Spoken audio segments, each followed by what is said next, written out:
Olá, querido aluno. Nossa videoaula referente ao fascículo 1, unidade 1, nosso primeiro fascículo do ensino fundamental. E aqui a gente vai começar a falar sobre qualidades físicas, que são características treináveis em qualquer pessoa. Então, entre essas qualidades físicas, a gente pode falar da força. E essa força, ela é valorizada no ser humano desde sempre, né? A gente tem históricos aí de lutas que eram feitas antigamente. Até hoje nós temos lutas e a gente observa quem é o indivíduo mais forte. Há essa curiosidade do ser humano em saber quem é o mais forte. Além disso, muitas pessoas buscam as academias procurando melhorar essa qualidade física, até porque o trabalho de força vai trazer alguns benefícios para a qualidade de vida, principalmente. Entre elas, a gente pode falar da diminuição da perda da massa óssea, da massa muscular, redução da gordura corporal e a melhora até no equilíbrio. Essa força, ela pode ser dividida em 3 tipos diferentes. O primeiro deles a gente chama de força dinâmica. Força dinâmica porque eu estou realizando força e me movimentando ao mesmo tempo. Então, por exemplo, quando eu estou na academia, coloco aquela barra nas costas, uma anilha de cada lado, abaixo e levanto, realizando um agachamento, eu tenho força e movimento ao mesmo tempo. Então, a gente chama de força dinâmica. Além disso, eu posso falar da força estática, que é uma força que acontece sem que haja movimento. Então, por exemplo, quando eu pego um peso e sustento esse peso sem me movimentar, eu posso dizer que é uma força estática. E nós temos também a força explosiva.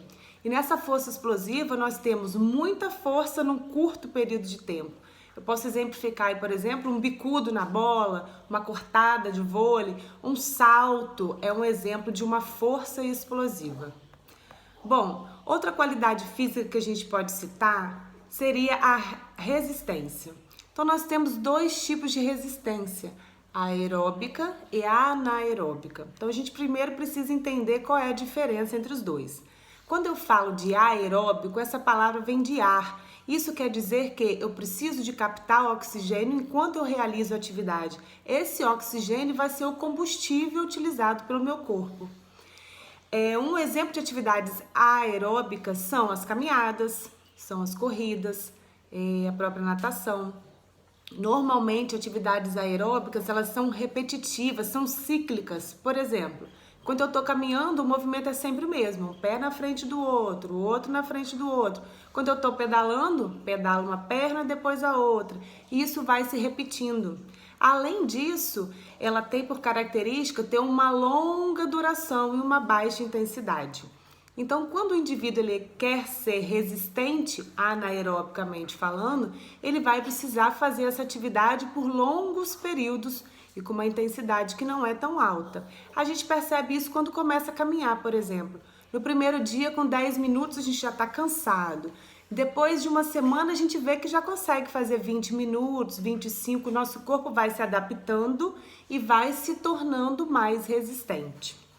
Quando eu falo de capacidade anaeróbica, resistência anaeróbica, eu tenho características diferentes. Então, aqui eu preciso de conseguir vencer atividades com uma intensidade alta e com uma curta duração. Então, por exemplo, a musculação é um exemplo de atividade anaeróbica. Então, lá, as nossas séries normalmente são separadas da seguinte maneira. Eu faço 10 a 15 repetições, descanso. Por que esse descanso? Porque o meu músculo já está fadigado. Às vezes, menos de 1 minuto eu já realizei essa série de 15 repetições, mas eu já estou sentindo que o meu músculo não está rendendo mais, já está cansado. Então, ser resistente anaerobicamente quer dizer também que eu não estou utilizando o ar como fonte de energia. Então, quando eu falo anaeróbico, esse ar quer dizer não. E da onde que vem essa energia? Vem da glicose circulante, ou seja, tudo que a gente consumiu que virou glicose está lá no nosso sangue, daí vai vir a nossa fonte de energia. Quando a gente fala de atividade anaeróbica, a gente vai ver, na apostila fala isso também, da corrida de 100 metros. Embora ela seja uma corrida, e normalmente a gente acha que correr é anaeróbico, a corrida dos 100 metros ela tem uma característica de ser de muita intensidade e de curta duração, justamente a característica de toda atividade anaeróbica. Normalmente as pessoas que fazem esse trabalho de correr 100 metros, trabalham isso, elas conseguem realizar 100 metros em mais ou menos 10 segundos. Então daí a gente vê que a duração é curtíssima e que o esforço é extremo. Então, assim a gente pode dizer que esses indivíduos que correm os 100 metros rasos são sim indivíduos resistentes anaerobicamente falando. Outra qualidade física citada na nossa apostila é a questão da flexibilidade. Então, ser flexível quer dizer que eu consigo realizar um movimento com grandes amplitudes. Então, eu consigo fazer, por exemplo, um espacate, enfim. Essa flexibilidade, como qualquer outra qualidade física, ela também é treinável. Então, no primeiro momento, a gente começa a fazer alongamentos e percebe que às vezes a gente está meio duro, meio rígido, está difícil de ir. Mas à medida que eu vou insistindo e trabalhando o meu corpo, eu vou sim ganhando amplitude de movimento. Meus queridos, ficamos aqui. Assista ao nosso próximo vídeo, que será da unidade 1, dando continuidade a essa apostila, só que a parte 2. Até lá!